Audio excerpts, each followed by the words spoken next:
it a certain way and you do it your way and then mess up, I don't want to clean it up because that was your fuck up, not mine. Listen, I was feeling that Jake Paul was going to knock out Tank.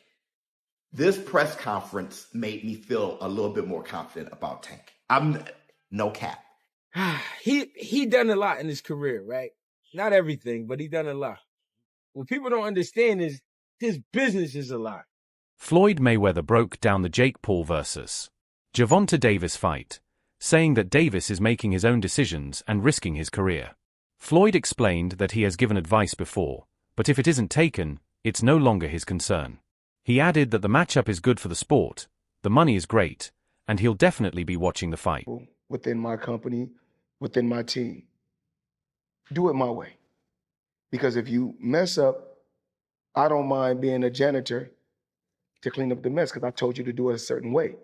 But if I tell you to do it a certain way and you do it your way and then mess up, I don't want to clean it up because that was your fuck up, not mine. The boxing world has been buzzing with heated discussions about the upcoming match between Gervonta Davis and Jake Paul. Fans and analysts are divided into opposing camps. Some argue the fight is nothing more than a marketing gimmick, while others believe it's a chance for Tank to expand his reach beyond traditional boxing audiences. Amid all the noise, many insiders have stepped forward to share their thoughts, some defending Davis' decision, and others criticizing the sport's direction. And number 3, the retirement. I mean, the backlash is just what people do nowadays. That's just, you give somebody a keyboard, you give them a phone, and they able to hide their face. Yeah, they're gonna have a field day. The backlash I get, I understand. Would you say number 2, not fight Shakur? Yeah, he's saying he'll never fight Shakur, that he ain't gonna do him no favors, that he ain't gonna help him make no money because Shakur broke or something like that. Something along those lines. Yeah, I don't get all that. That's, you know what I mean? That's against the game. Like, you know what I mean? You at least owe that fight for the game. You know what I mean? You owe the rematch to Lamont for the game. But you owe Shakur for the game just because of the 2 style matchups. You know what I mean? But if he feel like he don't got to fight him, guess what? We can't sit here and just go crazy about it. But it is kind of crazy. Trainer Greg Hackett expressed frustration with the backlash Gervonta Davis has been receiving. He argued that people today criticize fighters for nearly everything they do, often without understanding their personal situations. Hackett emphasized that if Davis chooses to fight Jake Paul, the decision should be respected. He noted that no one outside the ring truly knows what a fighter is going through or what motivates their career choices. For Hackett, boxing fans need to stop dictating who a fighter should face and instead appreciate the hard work and discipline it takes to stay at the top level. His view reflects a broader frustration among trainers and athletes who feel social media has turned boxing criticism into a constant spectacle. Like, he done a lot in his career, right? Not everything, but he done a lot. What people don't understand is his business is a lot. This whole experience is a lot. The shit these fighters go through is hard to explain. It's hard to explain because people, they can't see it, so they can't understand it. But it's stressful to the fighters because they coming from just getting ready to fight in the amateurs, being prepared, going out there, win, get it done, celebrate. All right, we back to the next camp. To now, marketing. You're talking about marketing. You're talking about lawyers. You're talking about all this shit that you just never imagined. You're like, why do I have to deal with all of this shit? People trying to keep money coming in, so they try to come up with bright ideas. At the same time, you got a lot of people trying to get from you. Another major discussion has centered around sports analyst Max Kellerman, whose commentary has drawn significant backlash. Many boxing analysts accuse Kellerman of being overly biased, especially against fighters like Gervonta Davis. In several recent appearances, Kellerman dismissed Tank's achievements, suggesting that he had never been a true champion in his weight division or accomplished anything particularly notable. These comments didn't sit well with other analysts, who argued that Kellerman's take ignored the reality of Davis's impressive record and knockout power. Critics believe Kellerman's analysis reveals a deeper bias in the boxing media, one that undervalues younger stars while overhyping spectacle-driven narratives. This debate highlights how perception and favoritism continue to shape how fighters are judged in the public eye. Because Max Kellerman is full of nonsense. Max Kellerman claims that Gervonta Davis was never a champion, that we've never been a period of time when we looked at Gervonta Davis and said Gervonta Davis is the man in that weight class. bunch of other ridiculousness pouring out of the pie hole of Max Kellerman. Max Kellerman is one of the most biased, bought and paid for journalists that there is in the sport of boxing.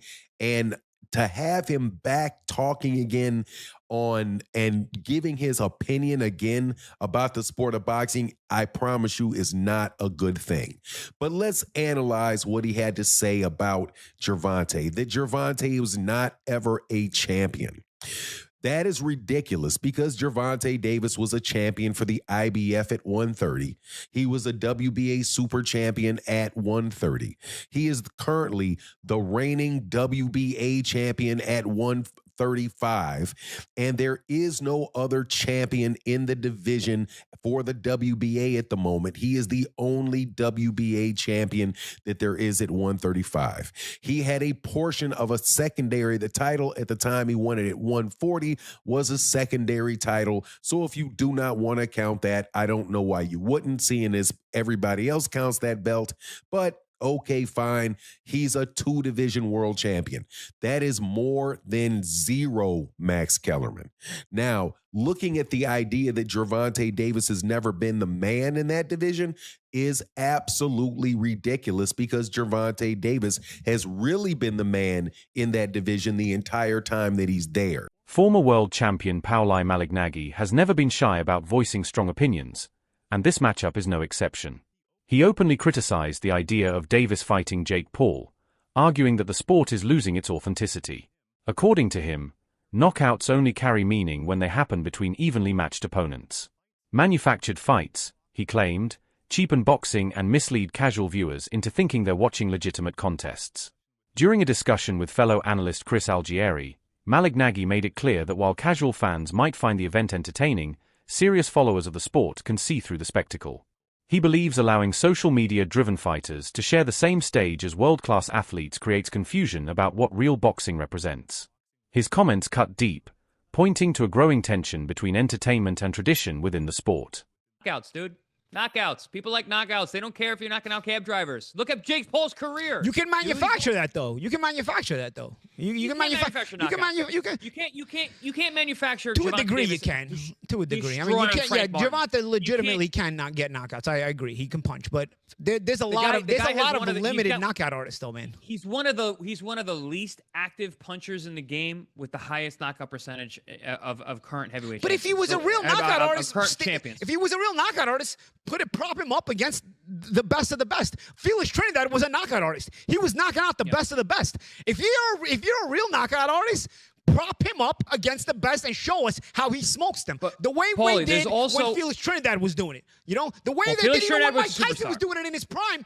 Say what you want about the Mike Tyson era. He knocked out everyone from 1986 to 1989. Everyone got knocked out. Everyone. Well, by your standard, you could say that Tyson was, to a degree, manufactured. No, because he fought everyone that was there. Everyone that was there at that time fought. Teddy Ellis will 100% agree with this. With the expense of Witherspoon. We're afraid of him. With the exception of Witherspoon. No, but they all, doesn't matter. He knocked them all out. There was nobody you could say in that era except maybe Witherspoon, who I contracted. You can say the same thing about? Who had contract issues with King at the time. Except for Witherspoon, there is nobody Tyson didn't fight in that era. He knocked them all out. You can't say like, oh, but if he would have fought that guy, I don't know. No, with Davis, there's guys right now that have been hanging around for years. Yo, dude, when are you going to fight them? The lightweight division was stacked with talent. Even at 130, it had a lot of talent when he was there. Didn't fight almost any of them. So it's not the same thing as the Tyson era. You want to say anything about Tyson era? Fine. It wasn't as high level or something. He still knocked out everyone. In contrast to critics like Malignaggi, boxing commentator Showbiz the Adult offered a more optimistic take after observing the press conference between Davis and Jake Paul. He said he felt more confident in Tank's chances. Initially, he had doubts about Gervonta's size disadvantage, thinking Jake might be too big and strong. But after seeing Davis's composure and sharpness, he changed his view. Showbiz said that Davis carried himself like a professional who understood the magnitude of the event. His confidence, focus, and ability to stay calm under pressure convinced him that Gervonta could adapt and overcome the physical differences. He also added that this fight might surprise people who assume Jake's power will be too much for a smaller opponent. According to Showbiz, Davis's technical mastery and fight IQ could be the deciding factors. I'll beat the hell out of this kid. I got Listen, I was feeling that Jake Paul was going to knock out Tank. This press conference made me feel a little bit more confident about Tank. I'm no cap. I know Tank wasn't saying much, fumbling over his words, seems bashful, but I'm looking, right? And I'm just like, bro, he doesn't feel that Jake Paul is an issue. Even though he said it, he doesn't feel like he has to whoop his ass. He doesn't feel threatened. That's the word. He doesn't feel threatened, but he does feel out of his element. I'm gonna be honest, man. It sounds like, I know everybody's looking at this press conference and it's like, number one, I know what y'all saying. It's a clown show. It's not real. Tank was paid off. It's fake. Because Tank, when he was talking about Jake and JB, even I was like, what is he talking about? He laughing. What are you talking about? What does he have to do with this? Let anything, you know what I'm talking about. Let anything. No, I don't have to say it right now. Don't worry about it. I don't got to say it up here. Let anything happen. And I'm going to show you and him. So that I could understand if that's your concern. I am being extremely truthful with how I feel about this and how I'm reacting to this. My oldest son was like, I see the same thing, Dad, but you're going to get a weird response to your take. Floyd Mayweather's name has once again surfaced in the conversation, not as a promoter this time, but as a competitor. Reports suggest that Mayweather is now pursuing a potential fight with Mike Tyson, and analysts interpret this as more than just another money grab. They believe Floyd's move stems from a desire to prove that he still dominates the headlines, even after retirement. With all eyes on the Davis versus Paul showdown, Mayweather seems unwilling to let anyone, not even his protege, outshine him.